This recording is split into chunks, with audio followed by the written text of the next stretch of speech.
Kronologi tewasnya Reza Sendi Pratama mahasiswa Amikom Jogja saat aksi demonstrasi. Suasana duka menyelimuti keluarga dan rekan-rekan mahasiswa atas meninggalnya Reza Sendi Pratama, mahasiswa program studi ilmu komunikasi Universitas Amikom Yogyakarta Angkatan 2023. Reza dilaporkan wafat saat berlangsungnya aksi demonstrasi di Mapolda DIY pada Minggu pagi, 31 Agustus 2025. Jenazah almarhum dimakamkan di TPU Sasanalaya Jatisari, Melati, Sleman, dengan diiringi ratusan pelayat, mayoritas dari kalangan anak muda dan aktivis mahasiswa. Suasana haru menyelimuti prosesi pemakaman, di mana banyak pihak hadir untuk memberikan penghormatan terakhir. Menurut keterangan, Reza turut hadir dalam aksi demonstrasi yang digelar di Yogyakarta. Saat situasi mulai tidak kondusif, motor yang dikendarainya mati ketika hendak berbalik arah.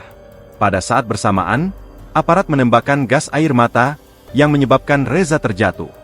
Rekan yang dibonceng berhasil menyelamatkan diri, namun Reza mengalami kondisi fatal dan akhirnya meninggal dunia. Kejadian tragis ini memicu gelombang keprihatinan dari berbagai elemen mahasiswa, khususnya dari forum BMCDIY.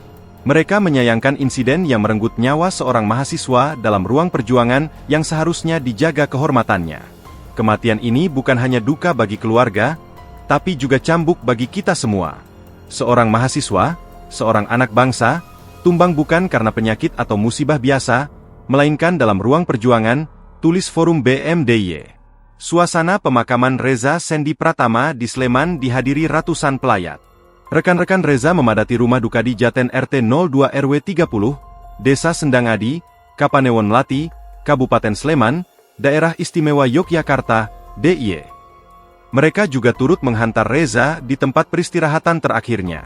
Jenazah Reza dikebumikan di tempat pemakaman umum, TPU, Sasanalaya Jatisari, Melati, Sleman. Mayoritas pelayat dan pengiring jenazah Reza ke pemakaman adalah anak muda seusia almarhum. Download Tribun X sekarang, menghadirkan lokal menjadi Indonesia.